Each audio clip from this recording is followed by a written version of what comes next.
हम बात कर रहे हैं आज पालघर में हुई संतों की हत्या पर सबसे बड़े खुलासे की। न्यूज नेशन की पड़ताल में एक बड़ी बात सामने आई है। पालघर में बड़े पैमाने पर धर्मांतरण किया जा रहा था। इसमें ऐसे लोग शामिल थे जो लोग आदिवासियों के बीच काम करते हैं। न्यूज नेशन के रिपोर्टर्स ने जब वहां के लोगों से सच्चाई की जानने की कोशिश की, उनसे बात की, तो कई चौंकाने वाली बातें सामने आई है। वहां लोगों ने बताया कि कई मिशनरीज यहां पर भोले भाले आदिवासियों को बरगलाती है, उन्हें गुमराह कर उनसे धर्म परिवर्तन करवाते हैं। इसके लिए तरह तरह के प्रलोभन भी दिए जाते हैं और कुछ लोगों ने तो हमें यह तक बताया कि उनके सामने हिंदू देवी देवताओं के बारे में गलत जानकारियां दी जाती है। उनके मन में हिंदू देवी देवताओं के बारे में जहर घोला जाता है।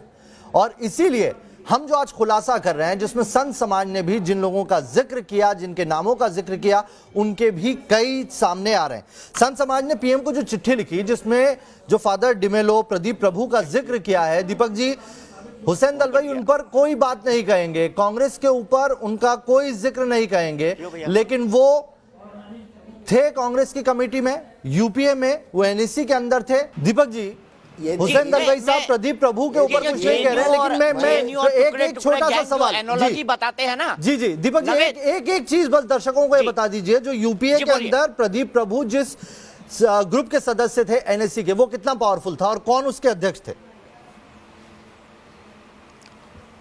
देखिए, एनएससी के बारे में तो ये कहा जाता था कि मनमोहन सिंह की कैबिनेट पॉलिसी बनाने के मामले में रिमोट कंट्रोल से एनएससी ही चलाती है, इसीलिए एनएससी पर बार बार भारतीय जनता पार्टी ने सवाल उठाए थे। ये सबसे बड़ी सुपर पावर कमेटी थी जो हर तरह के कानूनों का निर्धारण करती थी। कम्युनल वायलेंस बिल हो, ट्राइबल को जमीन का हक देने वाला बिल हो, या मनरेगा के रूल्स हो, ये तमाम यहीं से निकले थे। और प्रदीप प्रभु उर्फ फादर पीटर डिमेलो ऐसी ही दो वर्किंग ग्रुप्स के मेंबर थे और बकायदा उन्होंने कानूनों के ऊपर काम किया था।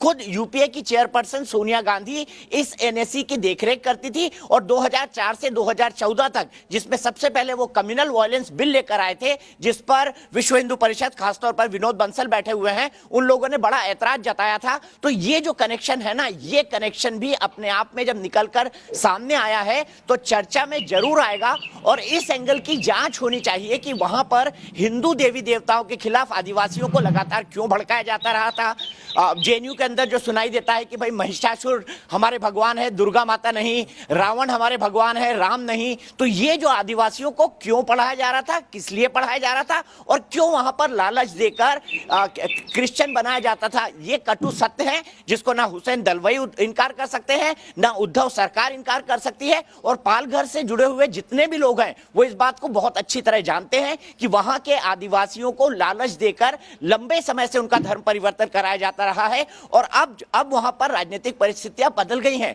पिछले 5 साल वहां पर भारतीय जनता पार्टी का विधायक था, लेकिन इस बार फिर से सीपीएम का विधायक वहां पर चुनकर आया है। और जब से उद्धव सरकार बनी है, ये लोग लगातार सड़क पर निकलकर दूसरे जो दल के लोग हैं, चाहे वो भारतीय जनता पार्टी से जुड़े लोग हों, विश्व हिंदू परिषद से जुड़े लोग हों, आरएसएस से जुड़े हुए कार्यकर्ता हों, उनको लगातार पिछले 1 साल से धमका रहे हैं। ये भी एक सत्य है जिससे हुसैन दलवाई साहब इनकार नहीं कर सकते।